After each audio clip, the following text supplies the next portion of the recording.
Good morning, everyone, for joining us today, both in person and the people that are following us online.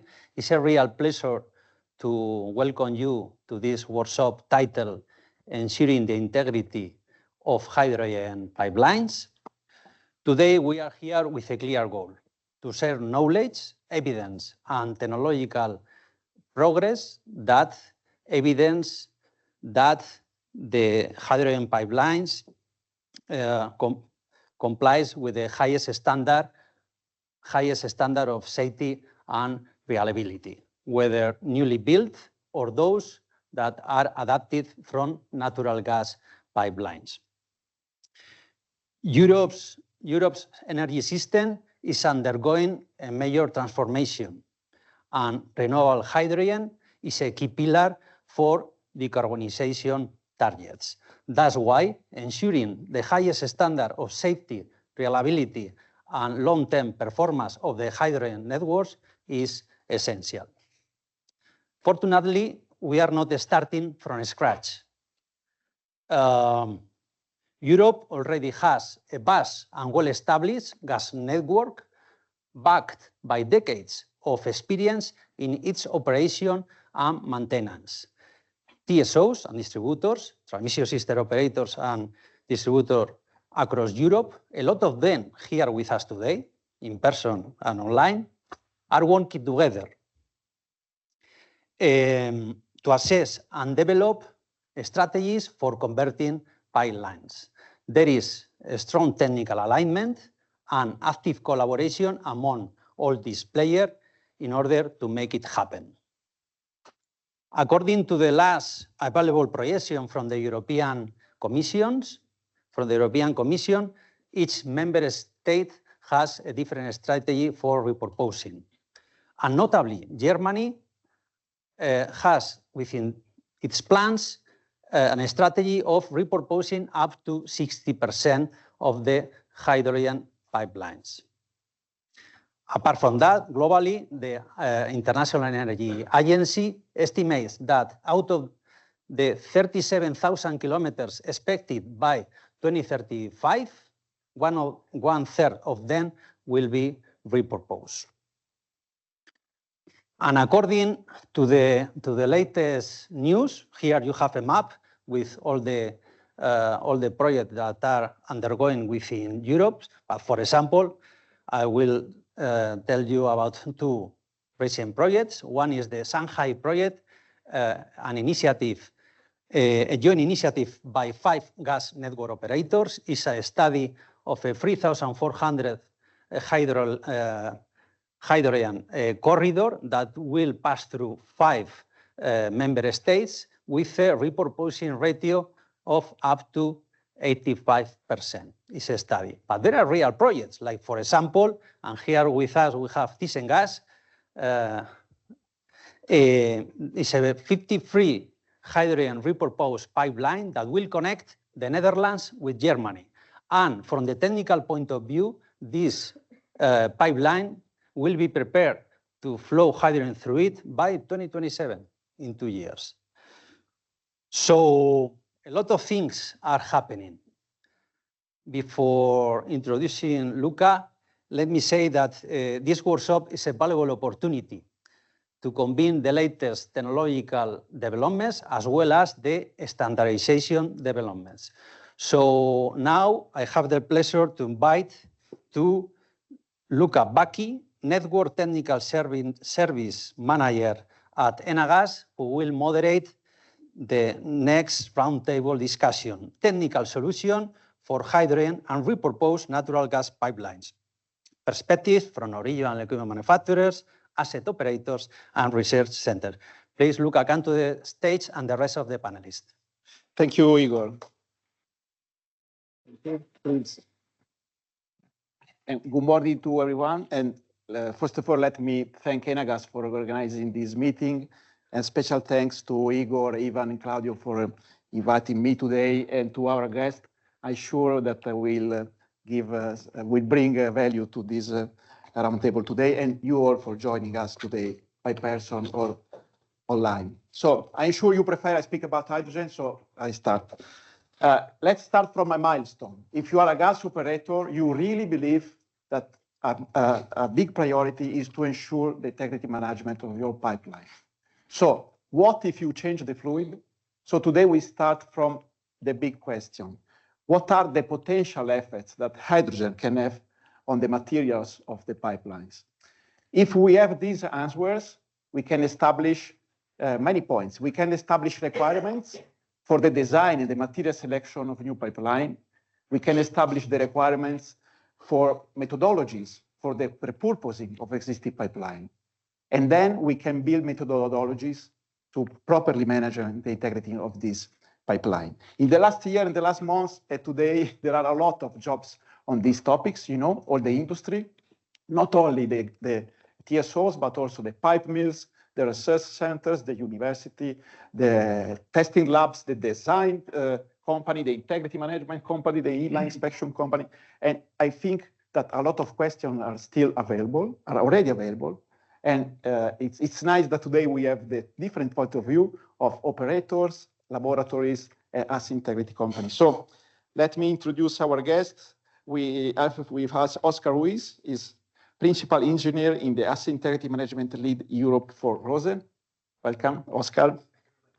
We have Paul Ruves, is Material Engineer in Fluxys and Vice President of EPRG, that is the European Pipeline Research Group. Thank you, Paul. Yeah, thank you. And we have Nicolas La Rosa, he's a Senior Researcher in Tecnalia and is an Associate Professor in Structural Integrity of University of Bristol in UK. Thank you, Nicolas. So, we start from the big question, which are the effects of hydrogen on materials? We know that potentially hydrogen can affect the ductility of the material, the toughness, and the fatigue growth rate. So I'm sure, Nicolas, you can help us understanding better all of this. Hello, everyone. Yes, so hydrogen, what basically does to a material is embrittles. And embrittlement means, in a general sense, means that it reduces the ability of a material to plasticize. We want materials to be able to plasticize because we want them to give us signals that there might be something wrong. In a stress strain curve, for example, if we do a test in a lab, we see that the amount of energy that can be absorbed, that the material is affected. Hydrogen typically is a very small atom. So what it does, it gets into the material and diffuses to the areas where there might be defects. And our job as material scientists and structural integrity researchers is to understand what is the extent of that embrittlement, to try to be able to cope with it and to try to limit the effect of hydrogen on the material. Most importantly, one thing that needs to be considered is that although we have this ability of understanding how much or how is the extent of hydrogen on the embrittlement of the material, there's a lot of ongoing work to try to characterize well the behavior of the materials in our gas networks, and that's what we're working at the moment. Yeah. Thank you. So we know that hydrogen can have these effects, and these effects can be measured by tests. And one of the very relevant tests is the one that can give you the idea of the toughness of your material in hydrogen. And we know that there are different possible tests for this. It's very technical. One is based on a constant displacement of the specimen, also known as the K1H test. Other one is in hydrogen environment with an increasing load. So maybe Oscar and also you, Nicolas, can you tell us something more on these specific tests? Yeah. Involving with these tests? We can actually, and we can make some correlations. I'm not the expert in materials, so please jump in if I profane very much the fundamentals of the testing. But basically, we started putting in a practical perspective for integrity. We were starting testing by K1H, which was basically giving us an answer of what's the load that a crack actually can withstand in a piece of steel. But what we were trying to find actually is a number. Basically, what Nico was saying, we wanted to know actually the fracture toughness of the material to put into the integrity assessments. So that test that was embedded in the former, or let's say the first code that we had, basically the ASME V3112, And we started seeing that really wasn't giving us the answer, and it was very difficult to convey. So what we tried to do basically on the experts in materials and testing said, look, let's go towards probably not the increasing load, but the constant strain rate is what we are using now. Mainly the strain is, well, basically it's a code that is called E1820. And basically we could get a number actually from that test, which we could use in the integrity assessment. And also we could have it as a reference, because something that we want to have in the future is knowing if we have a certain material, like an X70 or whatever, we can know how that material is affected by hydrogen in comparison to air, and having a reference, a real reference, saying, okay, if my pipeline is X70, I put it in, expose it to hydrogen, and then the drop-in fracture toughness is going to be that one. So I think that test actually provides a little bit more insights, and it's easier to do because the K1H can take even 1,000 hours, something like that, and it's not, and we have to do a lot of them, and probably the equipment is too expensive. So we were trying to go into something more practical that is useful and also is giving us the real answer that we want, which is the fracture toughness. If I may, yeah, so I fully agree with Oscar. I think that in a nutshell, the new trend is to try to find a methodology which is conservative in itself. We know that hydrogen goes to highly stressed areas, to where you have highly triaxial stress states. So the new methodology is basically focusing on that to make sure that you have a very aggressive environment at the tip of the crack, which will propagate. So you have a lower bound fracture toughness measurements that you can use in your assessments, and that you are sure that you have safety.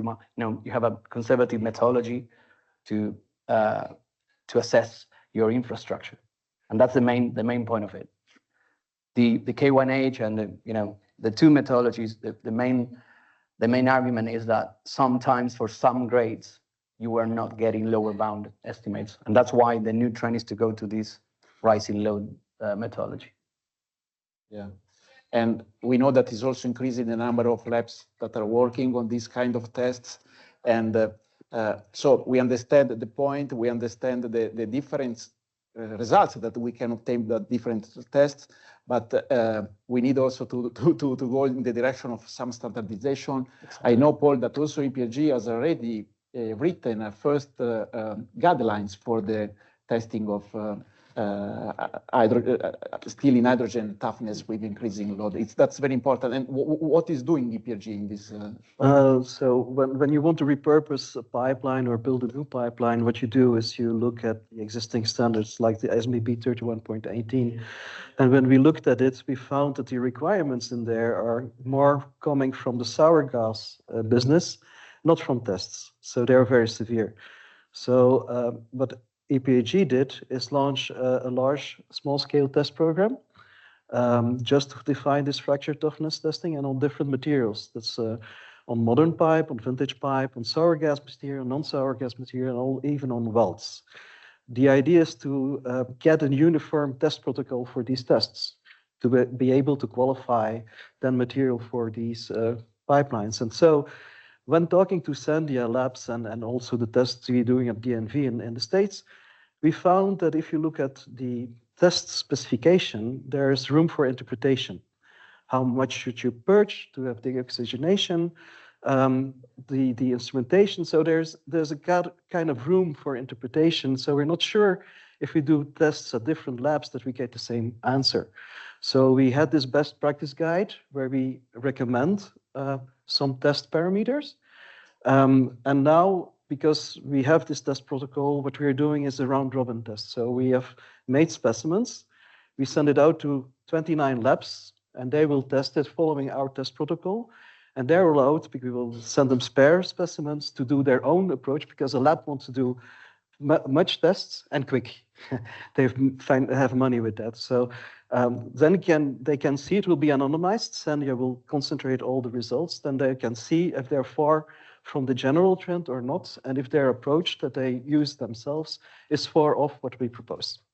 That's what the EPRG is doing.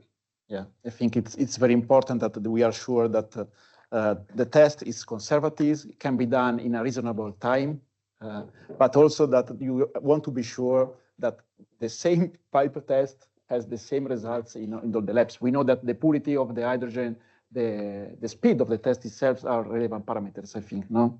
So these guidelines and this activity should fix all these points. Yeah, you find it on the website. So people that are interested can find the best practice guide on the website. Yeah. I don't know if you want to add something on this point or. Just that we believe that that's, I mean, the round robin test is a crucial exercise to make sure that, we see how the draft guidance is is used by different labs, by different technicians, different machines.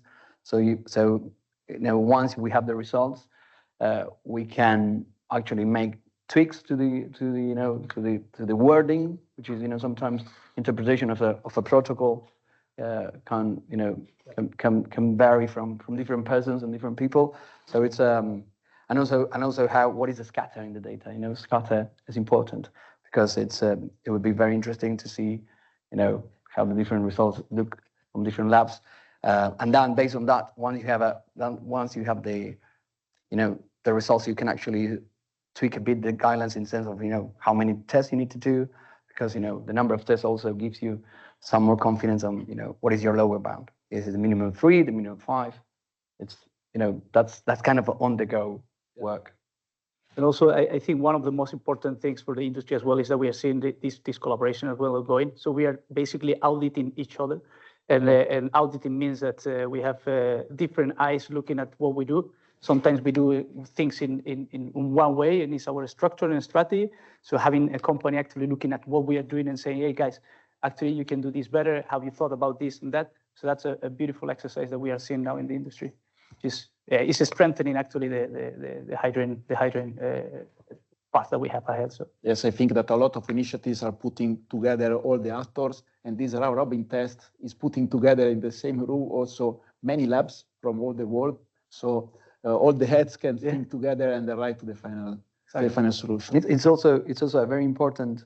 I mean, we as Tecnalia, we wanted to be part of those labs because it's a good practice. It's a good way to benchmark yourself, to see where you are, to compare yourself with the different players, and it's a way to get confidence on your results, on your testing protocols, and your testing equipment, the team.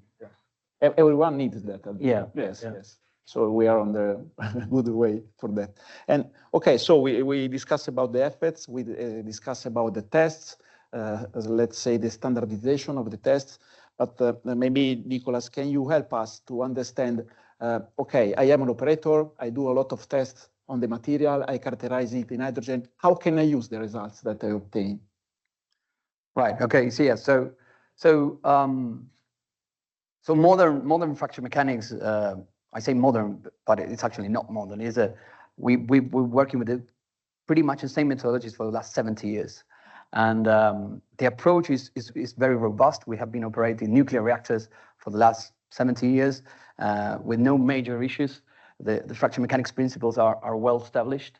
And it's based on the similitude concept. Basically, you test that, which allows you to test a sample in the lab and transfer those results to a component, because what you are actually describing, and probably I'm getting too technical, but you are establishing that the same stress at the crack tip will be at your component. If you can match those stresses and when your component is going to fail, then you can actually use that parameter that you measure in the lab to assess your component in the field, right?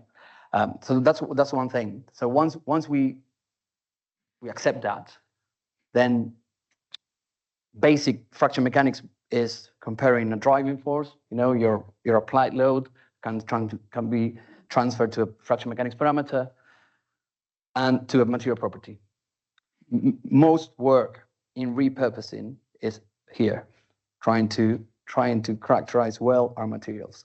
Once we're done with that, there's nothing or no significant work needed, because once we have a protocol that they are developing and we have a robust data set of material properties, then we can use what we have been using for decades, which is fracture mechanics principles and fitness for service assessment procedures.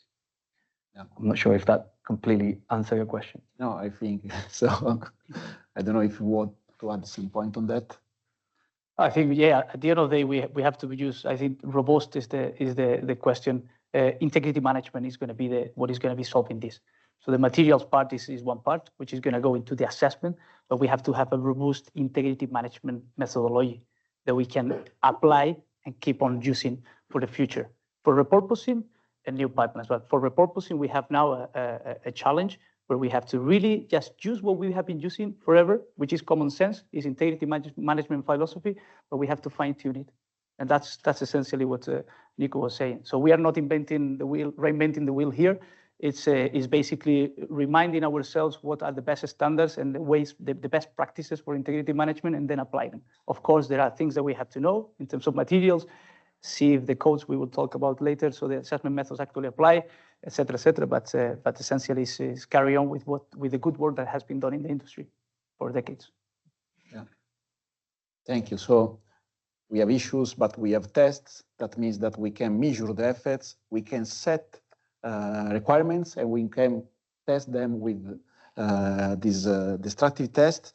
But of course, I come back that for the operator, the milestone is the integrity management of the pipeline. So an operator wants to be sure that all the tests that you are doing in the labs are really representative of the whole real life cycles asset in the field in operation. We don't want to play in the labs and to have a real life in the field. They must be linked.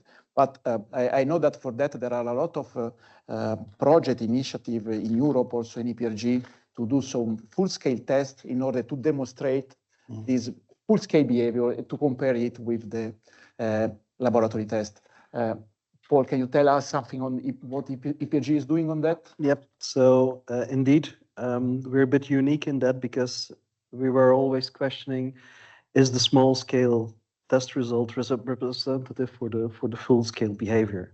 So we decided to make 2 full-scale fatigue tests, one on a modern X70 pipe, and another one on a vintage X60 pipe. They are different because X60 from the 70s, that's precipitation hardening, which means a lot of carbon and manganese to get your strength, while the modern pipe is more thermomechanically controlled rolls, where you influence the grain size. Now, the other question we had was about the hardness that is required by the ASME B3118 for the girth welds. So your girth weld shouldn't have an hardness higher than 240, 242 to be exactly. Now the European standard allows up to 350 hardness figures. Now that's why in the modern pipe we made 2 girth welds, one that is conformed to the ASME and the other one which is around 300 hardness figures. And then we placed notches. We placed notches in the pipe on the inside. In the heat affected zone of the weld, also in the girth weld, there are notches. The notches are dimensioned or an N10 notch, but the normal destructive testing is used, normal destructive testing to calibrate, to find these kind of cracks. The other one on the girth weld was based on EPRG Tier 2 criteria, fitness for purpose. And then the last one was an engineered critical one, because we want the pipe to fail in a 4 months test period. So we fatigue cycled these. The one that we put in for the 4 month duration was based on small scale tests to dimension it. We cycled this pipe very heavily in the beginning because we wanted to initiate a crack. And we thought on basis of the small scale test, it would initiate around 3000 cycles. In fact, it initiated earlier. The testing, the sizing control of the crack was not in place at the moment. And so we ended up with a crack 80% deep. So it initiated earlier. We got a leak in the heat affected zone, and in the EC, the one that we designed, we repaired it and we cycled more because we wanted to see what happened in the girth weld. But in the end, the repairs failed. So then we did also the testing on the vintage one, where on the vintage we didn't get initiation. So the older pipe behaved better than the modern pipe. Very interesting. So what we now see is fact that the acceleration of the crack under hydrogen, so under fatigue load, is comparable what we see on the small scale testing. So that's the good news, in fact, that we can, from the small scale tests, say what the real behavior of the pipeline will be. What we also saw is that the fracture behavior, the fracture toughness of the pipe is better than what you would presume from the small scale test. And we assume it has to do with the hydrogen transient you have in the pipe wall, where the small scale sees hydrogen fully around. Here, the hydrogen has to go from the inside to the outside, so you get a gradient. So that's the other thing that we saw. So basically, we can, with a good heart, say, well, yes, we can, from the small scale testing, say something about the real behavior of the pipeline. Yes, very, very interesting. So we obtained the goal to be sure what is really happening in the field with hydrogen. With natural gas is different because you can do a lot of lab tests, but you also have the real experience, many years of operation. In this case, it's something that can be new, and this full-scale test can be used to prove things like that. So it's very interesting that we note this good behavior of both the materials, the new, but also the vintage one. And you mentioned that the real toughness seems to be also better than the one that you measure in the lab. And from what I remember, also the Sandia formulas for the fatigue crack growth rates works very well. No? So they can be used conservative. Yes. One point was to look to them in the labs. Another point was to look to them in the reality. Exactly. Yeah. And I know that there is also another European project working on full-scale test on damages. So one of the big threats for the gas operator is the mechanical damage, the dents, gouges, dent and gouges. And also in this case, there are some activities in order to have some full-scale test on that, no? Yeah. Can you tell us something? All right. So integrity management, in fact, one of the things we have is that we have dents and we have corrosion, and there's no real test that we are doing testing on nice material that is not damaged or not corroded, but the real pipeline has damages and corrosion. So how does it behave? Because now we have maybe a damage and your cathodic protection will work on there and can locally have also a hydrogen inside your damage, but it's different if your whole matrix gets lower in toughness. So there's the Safe H2 pipe, which is a European sponsored project where EPAG is giving some recommendation. Luca, you're also in there. And the idea is that we have real damages on pipes which are dense, dent gouges and corrosion. We will fatigue cycle them to simulate operational life in hydrogen, and then we will burst test them. But we will not burst them directly, we'll burst test them in steps. We'll go to the 85% or 80% failure of pressure to make sure that if there's plasticity, hydrogen can get in there, and then go to burst. We see the influence of hydrogen on the damages, if we need to do something else or not, because the ASME is somewhat more restricted for dents, for example, because I suppose that they took into account you can have plasticity, so we have to be more conservative. Let's see what comes out of these pipes tests. Yeah. Yes, also in this case, I believe that the final answer can be given only by a full-scale test, because if you just play with the models or in some simulation, you can really obtain strange results, but this will be very useful for them. Yeah. Yeah, thank you. So we saw that there are efforts, there are tests, we can put requirements, we can obtain reliable results through the tests, and the results of the test seems to be very linked to the real behavior of the pipeline. So let's move on the standardization topic, both for the European and the international, because we are doing a lot of research and a lot of activities. Oscar, can you tell us how are evolving these standards? Well, they are evolving very much so. Yeah. So yeah, we can see that, and that's going back to what we were talking and earlier we were talking about is the level of collaboration that we are seeing now is unprecedented. I don't think that we are seeing so many people and so many institutions. We have the EPRG, the PRCI, and every single country that had an interest in hydrogen infrastructure is chipping in. So that basically is putting the standardization, let's say, in one step above every single week, let's say, if you want to say so. So we are discussing a lot of things that we had to change. We were discussing about the challenges that we had, because at the beginning, when we started with the repurposing of pipelines and hydrogen pipelines, looking at the pipelines as we see them nowadays, these pipelines actually are not the same as the hydrogen pipelines that we know from 100 years ago. So the standard that we had for hydrogen pipelines, which is the ASME B3112, was actually covering those needs. And those needs are not the same needs that we have today. So when we were trying to apply that standard, we were facing a lot of challenges.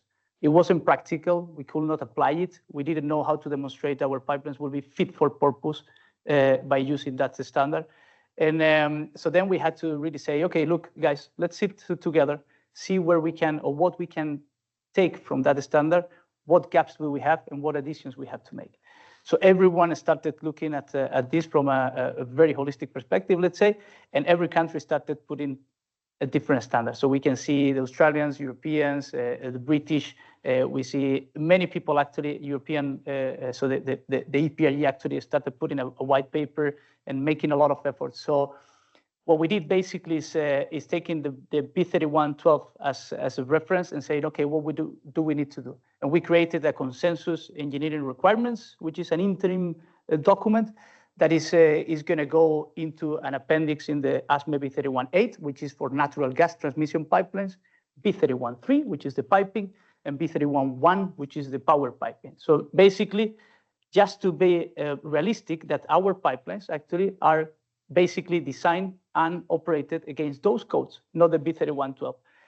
Essentially, the B3112 was putting us in a situation which actually asked us to do and compete and meet some requirements that we could not actually understand how to do them, because our pipelines were not designed against B3112, were designed on B31.8. So that's basically the status that we are at now. It's very advanced, so Europe is putting as well a new standard, and we are trying to just commonize everything together. And that's incredible with the amount of time that we had. So we are very much advanced on that, and it's kudos to everyone in the industry, actually. Yeah. I think what is very important that when a standardization body change a standard, want to be sure that if you are changing a number, there is a technical reason. So all the project activities that we were telling about must be used to influence, to create this consensus, not on the standard. So they are all taking account of these activities. Absolutely, absolutely. It's essential for us. I mean, at the end of the day, we want to have a reference that everyone can use and say, look, this is what I've done, and everyone is following this, and it's safe, and it's cost effective. So we'll see. I mean, that's something that we'll talk later, but essentially we need to have the reference. Now at the minute, we understand we are bringing all the integrity management knowledge, and we can have those interim processes, which we are using successfully, but we need that code, and it's coming, so yeah. Yes, also the European standard, the EN 1594, is under revision. No? There will be a special amendment on hydrogen, no? Absolutely. I don't know, Paul, if you want to tell something. Of the EN 1594. Yeah. Well, there's this addendum that we made specially for hydrogen. So I think what's particular in there is the fact that you need a notch. You need a notch. Why do you need a notch? Because you do fatigue assessment, and you can only do fracture mechanics if you have a notch. It means that we would expect to have a crack in our pipelines, but you need to have a crack to do the calculation. Now, there is 6 options in there how to define this crack. People will say, well, take the size of what I would expect during manufacturing, what my NDT could find as a crack. And then other people will say, oh, if it survives the hydrostatic test, the crack could not be bigger than. Let's say there is room for interpretation there. Some other people, some control authorities will say, well, you push a crack detection tool in there, and I would say, why? It's natural gas, so why would I expect there a crack to be if I don't have stress corrosion cracking? It makes no sense. So, but you need it to do the calculations. I think for the rest, the addendums is what you can expect. And there's some guidance also to do fracture mechanic, how to do it. That's basically what's added in there. Yeah. Thank you. So we saw the hydrogen, we saw the test, we saw the standardization. Let's move more on the, let's say, day-by-day integrity management for for the operator. So nowadays, the operator normally manage the integrity with a pipeline that can suffer some potential threats. And so the first question, Paul, is for you. Will hydrogen change the threats of a pipeline? Well, a natural gas pipeline and a hydrogen pipeline will sit in the same environment, which means that they will suffer the same integrity hazards like corrosion or possibility for external damage. What makes the difference in here is the cycling. So you need to monitor your pressure cycling because fatigue can be an aspect. So that's one of the things. The other thing I think you need to look at is some pipelines, older pipelines, have a toughness value which is quite low. And all our models to assess damages are based on the fact that you have sufficient toughness.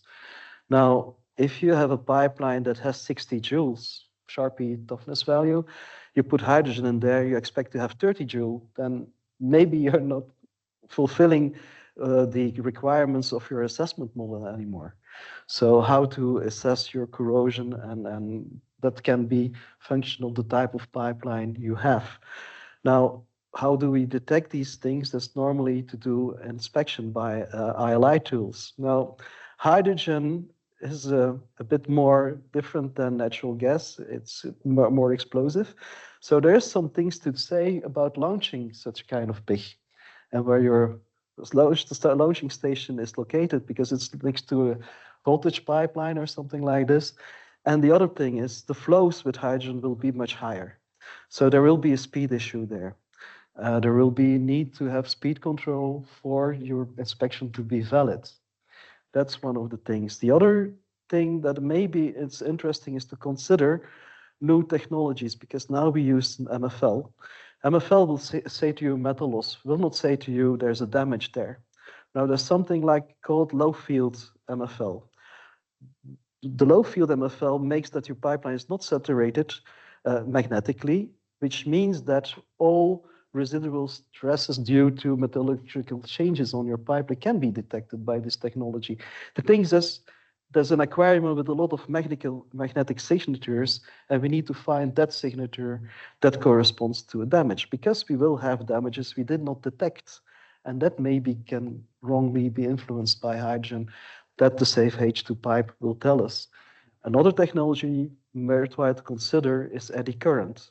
Eddy current, it exists on paper at the moment, but is something that could detect the genesis of cracks, the cracks that will come if you operate outside your operational envelope you foresee.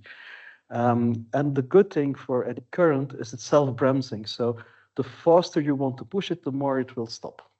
So, and it's at least, it's not a expensive solution like other ones. So that's more or less in a nutshell all the things I think integrity management should consider. That's a very interesting thing. I think just to add one thing on the eddy currents as well, something that we are finding is that it can detect on size cracks, which are not only axial or circumferential or whatever we designed the tool to do. So it can actually, if you have a crack which is oriented in a different angle, then it can detect it and size it. That's the aim that we have, and that's a game changer. Because now at the minute, the inspection technologies that we have always are, the objective is actually or targeting one anomaly in one direction. So that's really opening the multiple options when you put one inspection that can actually look at your spiral welds, longitudinal welds, and also gas welds. So in one inspection, that's a huge improvement. Yes, so we already moved from the integrity management, the threats, to the anomalies, and how to detect them and how to assess them. So maybe the next question, both for you, Oscar and Nicolas, is what about the technology that we need for inspection of anomalies? Also, in case of repurposing of an existing pipeline, are the same of natural gas, or how do we need to change? And then the question after of you and Nicolas, and what about the fitness for service criteria that we normally use to assess the anomalies because of hydrogen? I mean, I'm gonna flip it around and start with the defect assessments, and then we can link it with the inspection. well, the defect assessments, as Nico was saying, and also Paul, so, I mean, we are going to be using kind of like the same, but we have to interrogate those defect assessment methodologies. We have to really take into account the hydrogen effects and see if actually those equations and those methods can handle that. For example, we have an example on bending strain, and excuse my language, but bending strain is when a pipeline is loaded axially. So, for example, there is a pipeline movement and the pipeline moves. That's an additional loading. We have some equations to calculate the criticality of that. And those equations don't take into account the effect of hydrogen. So how do we do that? So first we have to interrogate whether or not that equation is per se independent to be operated and used. And then if not, what do we need to add into that? So we have to use what we were saying, integrity management. So basically we have to look at, okay, what other layers we have to add to those defect assessment methodologies in order to make them basically useful. And this is coming to the essence of this, which is our pipeline going to be fit for service? And fit for service, the way I see it, is two things. One, is the pipeline going to be safe operating, so it's not going to fail? And second, can I actually keep operating it cost effectively? So I have the money to really keep on doing it. If the pipeline fails, it's not fit for service. If the pipeline doesn't fail, but I cannot maintain it, it's not fit for service. So if our defect assessment methodologies are too conservative, are not conservative, which is what we're trying to know, then they are not, so we have to do something about it. But if they are too conservative as well, we have to do something about it. So we have to find that balance where we don't apply too much conservatism into it and the pipelines don't fail, but we don't have the means actually to keep on the pipelines operating. And on the inspection side, very quickly, we are improving. And I mean, Paul was actually pointing to one of the directions that we are investigating now quite a lot. But what we are seeing is that the critical size of defects, so basically what a defect is now critical in hydrogen, wasn't in gas. So in gas, we have very advanced technologies which we can detect and size the type of defects that we want that are important for us to keep the pipeline fit for service. In hydrogen, those dimensions get smaller. So then what we have to do now is improve the detection capability and the sizing capability, which is one advancement, which we are doing. But what we are seeing in that process is that other technologies, which were not, for example, designed for cracks, for example, we were talking like eddy currents, et cetera, we can use them to overlap them, also put in good teams of data analysts and also the integrity experts to really increase the probability of detection and the probability of identification. So basically not using one tool, which we will do in the future, but putting several technologies and several brains in the process in order to make a decision. Okay, sometimes it's not the inspection, the island inspection giving the answer. We have to support it as well with in-field investigation. We know where we are going to have a threat. Potentially, we might have those defects. Let's go and do an inspection there, in-field inspection, to feed it back into the process and help the inline inspection to get better values. So that's how we are actually working in the minutes and in the spirit. So on the inspection side of things, I have not much to add, honestly. It's about, I think the only thing I could probably chip in with is that the critical defect size is a function of the fracture toughness mainly.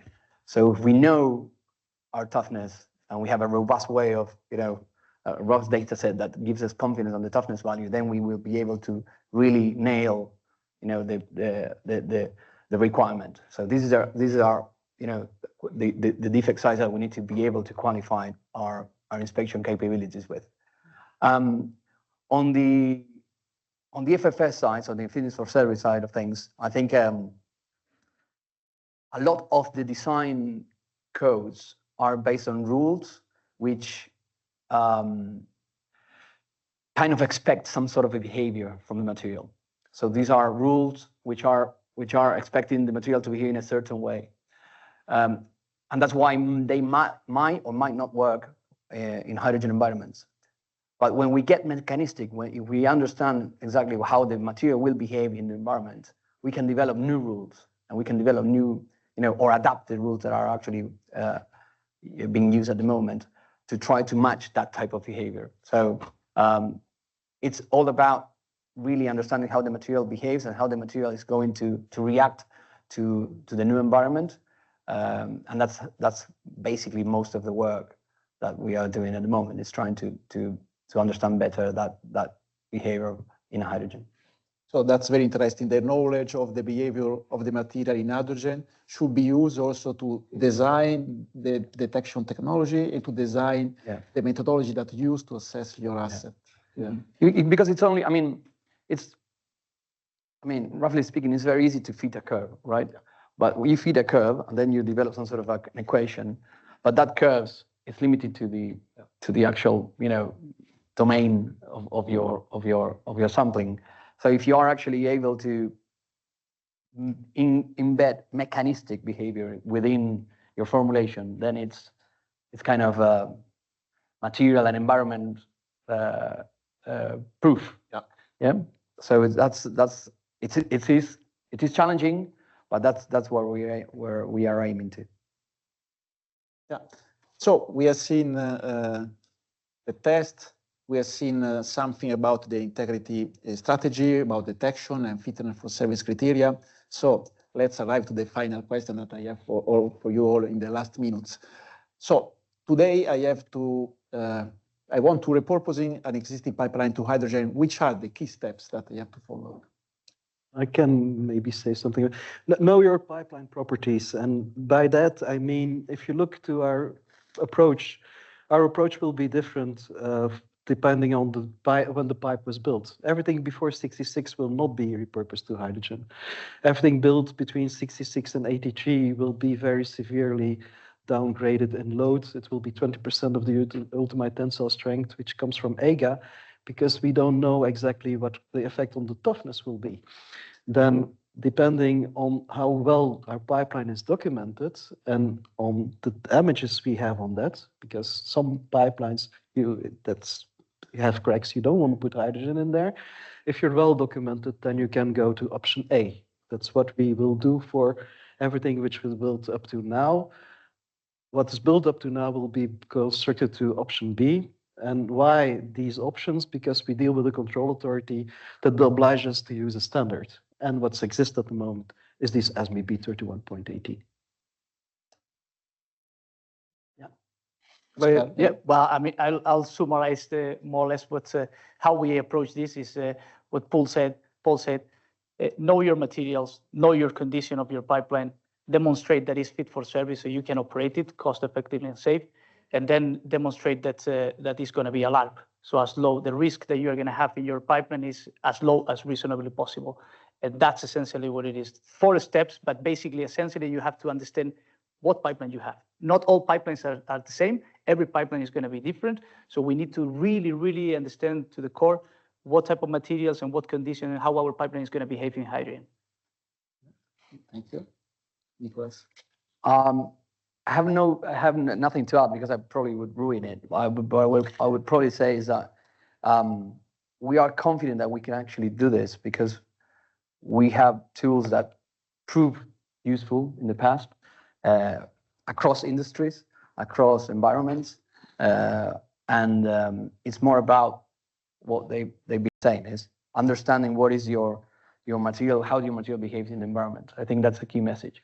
If you understand that, then it's about linking that to the assessment. Yeah. Thank you. So I try to summarize what we saw today. Okay. Yes, hydrogen can have some effects on the material of the pipelines, but these effects are very well known. We can measure these effects, and the properties that we can measure today with the laboratory testing are representative of what happens in the field, in the service. And there are many full-scale testing that are demonstrating that the small-scale test can be used for that, and many projects are still ongoing. Some are planning for the future and will demonstrate this. And we want to be sure that we obtain reliable, repeatable results from the tests, and a lot of work has been done for that, and a lot of work will be done for that. So we are, let me say, on the good road for update the test standardization to characterize the materials in hydrogen. And okay, and we can say that, okay, we can properly manage the pipeline integrity in hydrogen, yes, and we need some improvements in the detection, we need some improvement in the fitness for service criteria. But in the meantime, yes, we can manage the integrity of the pipeline. Maybe we need to be a little bit conservative. We can reduce the pressure, or we can use very severe fitness for service approaches. So in few words, yes, we can design new pipeline, we can construct new pipeline and safely operate them in hydrogen, but we can also convert the existing pipelines. To convert them, we need to collect a lot of data. We need to know very well the history of each pipeline to collect a lot of data, and we need to apply some severe approach. And the severity of this approach depends on the quality data that you have, on the condition that you assume to operate the pipeline. And maybe as more we develop technologies and models, maybe as less we can be conservative in the repurposing. And what is also a good news is that the standardization is working. So the operators will be not alone, and the standardization, both the European, but the American, will provide guidelines for also for the repurposing. So I'm finishing, so the time is over. Let me say that the hydrogen train is on the rail, is also going fast. We are all on board. What is nice is that we are all on the same caps. We are really working together. We want to arrive to the next stations. I'm sure we will update you all. EPRG is producing guideline. H2GAR is producing position paper to tell to all the world what we are doing, because many times we are doing a lot of jobs very technically, and we need to explain also to the world. So we want to wish a good journey on this train to all of you, and thank you. Thank you. Thank you.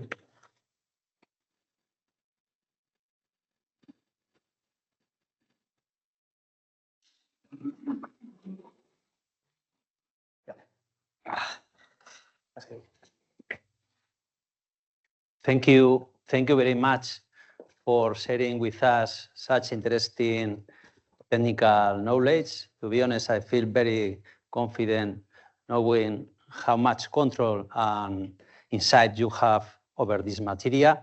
And now I have the pleasure to invite to Izaskun Gorostiaga. She is the Chief Strategy Officer from Nortegas. Nortegas is the second largest distributor here in Spain, and she will present us the H2 Videa project.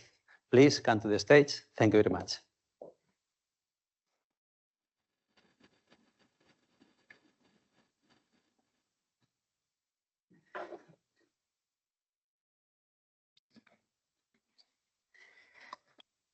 Well, first of all, thank you, the Observatory Tecnológico de Hidrógeno, for inviting us to be part of this super interesting session.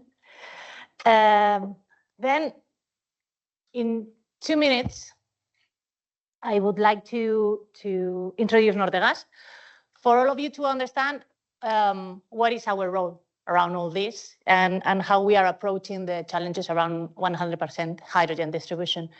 Nortegas is, as Igor has just presented us, it's the second distribution of natural gas in Spain, but we are also a group positioning ourselves for developing the green gases future infrastructures for sure. So we understand that we have a role distributing hydrogen in the future. We already have 8,500 kilometers of infrastructure for natural gas that can also be used, for example, distributing other renewable gases as biomethane. But we are also actually having 2 kilometers of 100% hydrogen distribution network. And that has been like our first approach to starting to understand and to learn from being distributing 100% hydrogen, because we are in the north of Spain, so we are geographically on the Basque Country in Cantabria and Asturias areas, and there, because of they are very industrial areas, 65% of our volumes are industrial, and 70% of that 65% are hard to abate industries. We have to find, and we have to be on the side of that industries to have a future solution that decarbonize their thermal needs. Those needs are not going to be electrified, sorry. So we have to find them some different solutions, and for sure, hydrogen is going to be one of them. And that is how we are approaching these needs. How we see this evolving during the time? We understand this starting with valleys. And that is why we say that we have defined, and we are also collaborating, for example, with Enagás, to coordinate and to think about how those valleys are going to be in our areas. For us, what is a hydrogen valley? And why do we think that these are the first ones that are going to be happening? Hydrogen valley is a production project that can add to that valley scale, because we have to understand that hydrogen is going to be happening, but has to happen in an economic way. So we need a scale on the production. We need different industrial consumers in a closed area that firstly will be connected with a distribution grid. And this is going to be the first valleys. We are working in a lot of detail on those valleys for the Basque Country and also on Asturias, because there are two different IPCA projects for production that are going to happen soon. I mean, they have to take the FIDs in the coming months. So it's going to be real, and it's going to be happening quite soon, taking into account the timing for the construction and happening of this kind of projects, for sure. And we are going to be the ones that will be joining those IPCE projects that are going to be producing hydrogen in scale with the different industrial needs that are going to be in the valley. So this is going to happen in the first phase, but then for sure we will need the hydrogen backbone, the transport line that is coming to join valleys, and also another projects, production projects happening in the state that will add security of supply and competitiveness to those industrial valleys. That is the way that we strategically understand the development of hydrogen. And that is why we have launched the project H2 Videa. That project, what is going to be assessing us and the rest of our stakeholders are going to be joining us in this trip, is how we have to be thinking about not only the design and construction of those valleys, but also for the operation and maintenance of them when they are functioning. So rethinking our role of natural gas distributors, becoming a 100% hydrogen distributors. This project has been helped by a subsidy of the Basque government, and how we deal with this kind of programs in the Basque Country is not being alone. We take a lot of different companies, like creating the ecosystem of other industries that have to come with us with the specific challenges around how to be entering into the 100% hydrogen new market, and how they have to be developing and changing, evolving their own products to be able to be used on this future ecosystem. We are going to be working with Orkli, that they are delivering boiler conversion kits for 100% hydrogen. With Fidegas, they are mainly centered on sensor development with different materials than the one that they are usually used in natural gas. We also have ABC compressors in our project. They are delivering a zero leaks 100 hydrogen compressor. And a specific industrial that is assessing how the hydrogen is going to be affecting their specific production. And Tubos Reunidos, who is also assessing different pipe materials for using not only on the distribution, but for sure for the transport pipelines.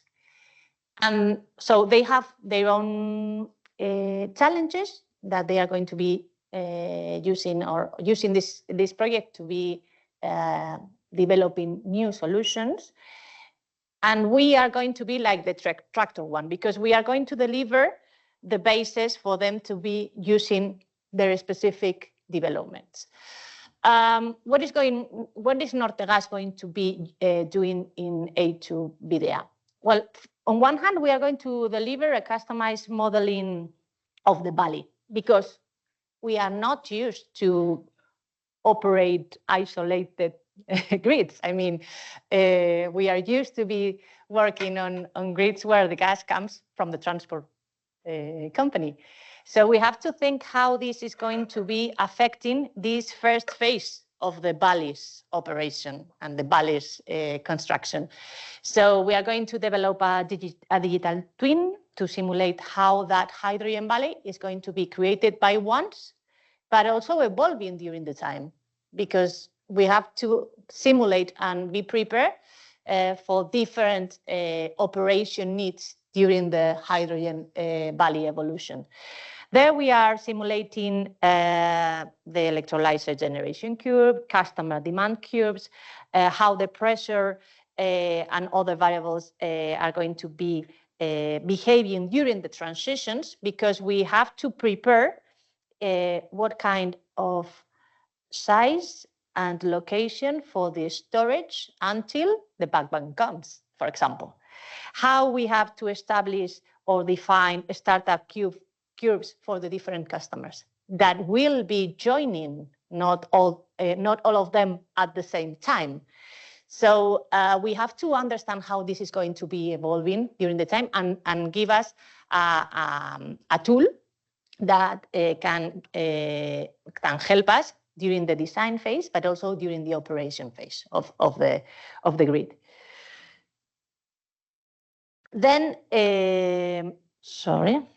we are also working with Tecnalia, that has a lot of track record with us, and we think that we work very well with them. With some material testing. We are starting in the distribution for hydrogen. We are going to use different pressures rather than the ones that we use in natural gas. We're going to go up to 30 to 40 bar because that is we think it's more intelligent, because the electrolyzers are going to be giving that pressure when they produce the hydrogen. So we have to change a little bit the way we are operating natural gas when we use hydrogen. There we have to understand how this affects to the materials we are going to use for that hydrogen distribution pipeline, that is going to be grade B materials. And that is something that we are working with them. Also trying to test if the tolerances we normally use, because we have technical rules defining what we have to do in natural gas that we don't have in hydrogen, as you have been just presenting on the previous panel.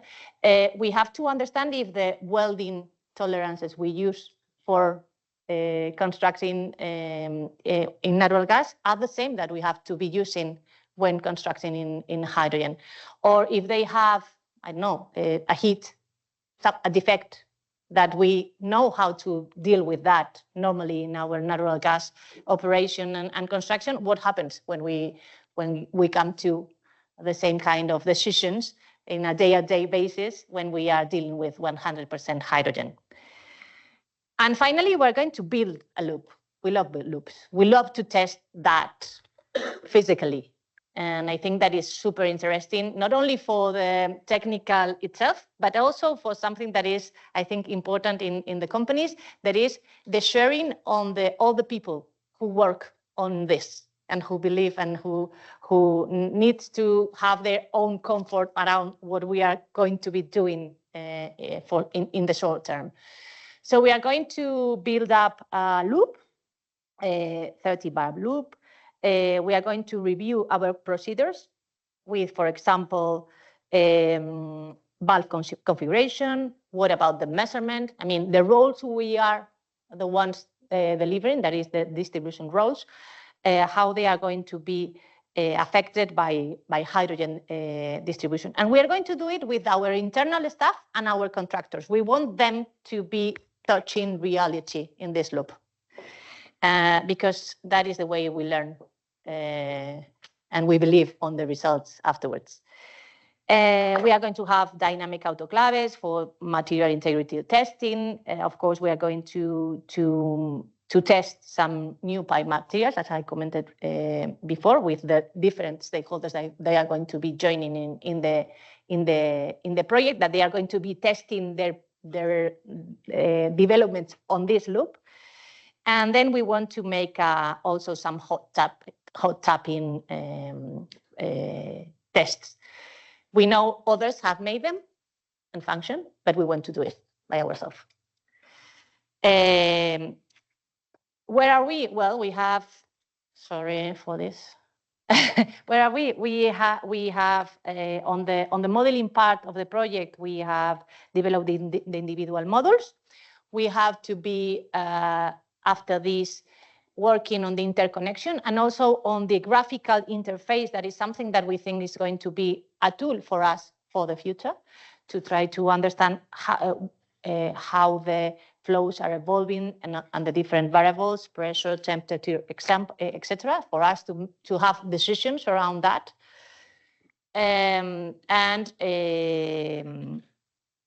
The actual status of the project is we are willing to have this digital twin finalized by the end of this year.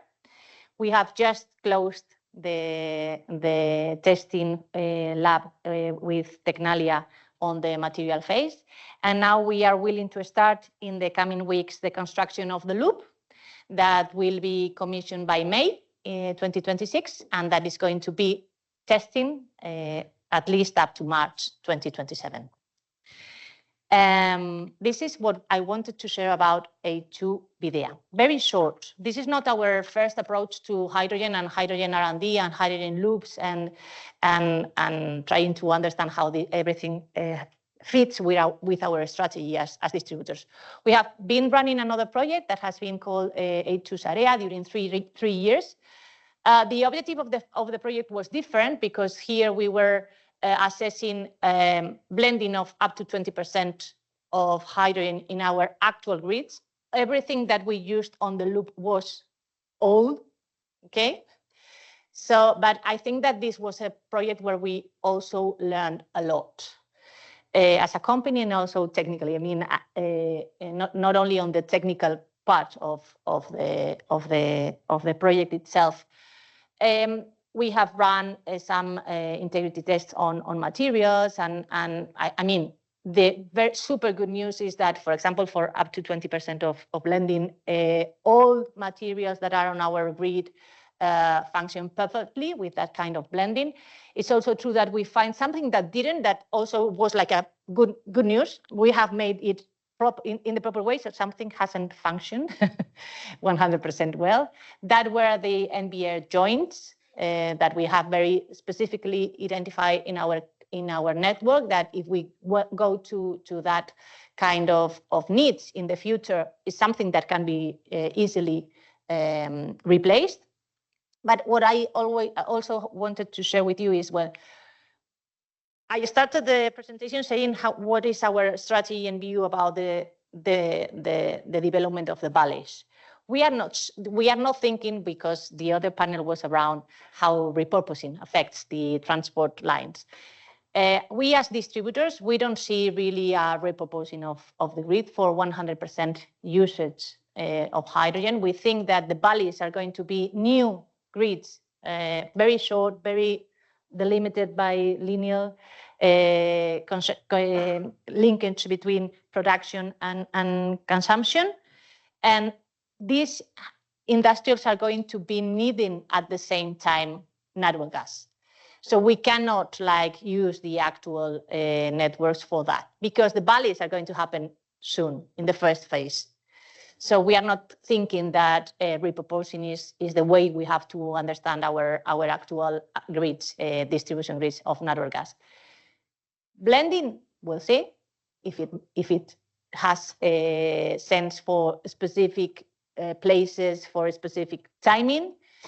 And our approach is new 100% hydrogen with different pressure, higher pressures, and new materials that are the ones that we are now starting to not only design, but also think how we are going to be operating them in the short term.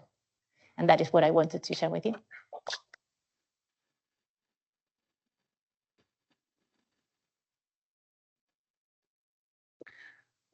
Thank you very much, Izaskun, for your insightful presentation. And now I give the floor to the Director of Technical and Technological Service Department, Claudio Rodríguez.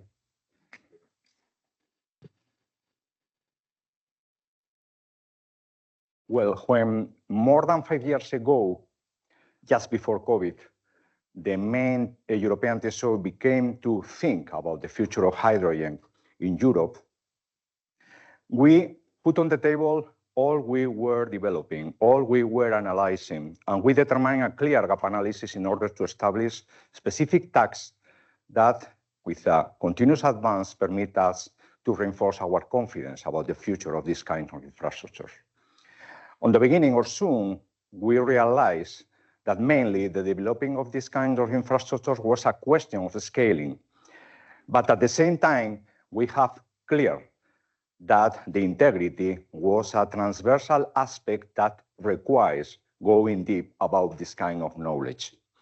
Repurposing was not understood as a part of a strategy, was understood and clear opportunity for reinforce the sustainability of the new infrastructure, reducing costs, reducing time of developing, and reducing especially in the environmental impact of the construction and the final use of this kind of infrastructure. Obviously, 3 years after, Repower established additional challenge at the way we were advancing in a so collaborative way, involving in the project OMs, different technical elements, and all the actors of the chain. Repower established 2 additional challenges.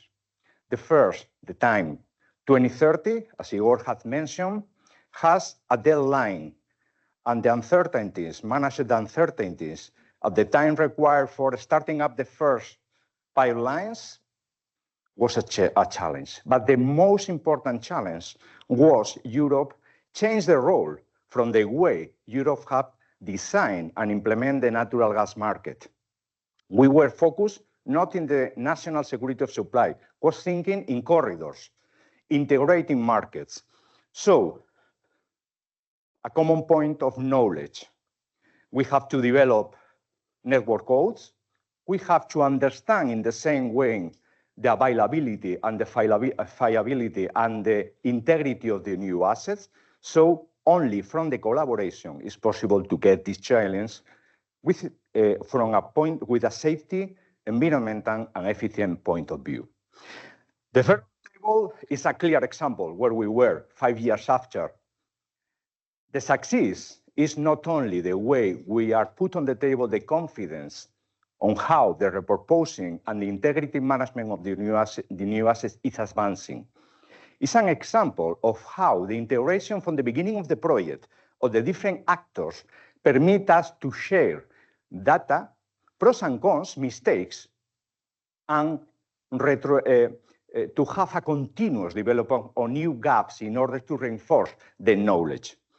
We are in a fantastic good position. After 5 years, we have an initial standardization, so prudent, but in a way we can permit and be sure that the first 100% repurposing asset that are going to be starting up in the short term are going to be not only a success, a new found or new information for in these 5 years to 2030 reinforce the knowledge about. But especially we have clear gaps. We have not finished the equation.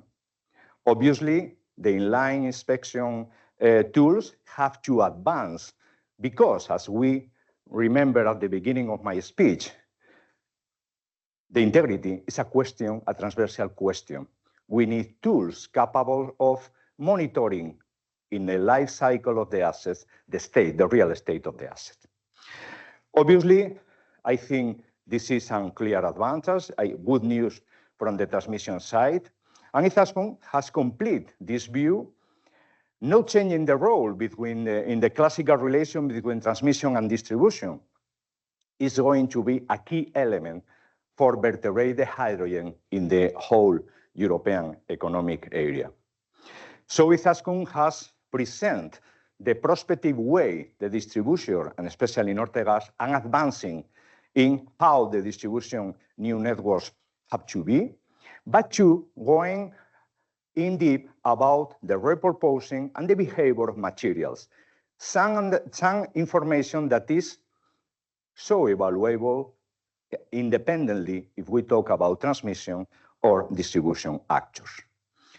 So I think we are in a good way. We are advancing clearly. We can confirm the confidence. We are so far on the beginning 5 years ago when all was prospective. Now we have realities. We are advancing in the regulation. We are helping to the regulation with technical advances. We have to continue working with clear gap analysis, but I think we are in the good way, as Luca advanced before. The train is in the track. So thank you, Izaskun. Thank you, Luca. Thank you, Paul, Oscar, and Nicolas. Thank you to all the members of the observatory. It's open to the knowledge, so if you have the knowledge and are not in the observatory, please join us. You'll discover you not only are going to share knowledge, you are going to reinforce your knowledge if you join us. Thank you to all the public, online and present, and I hope to see you soon in a new edition of the workshops of the observatory. Thank you.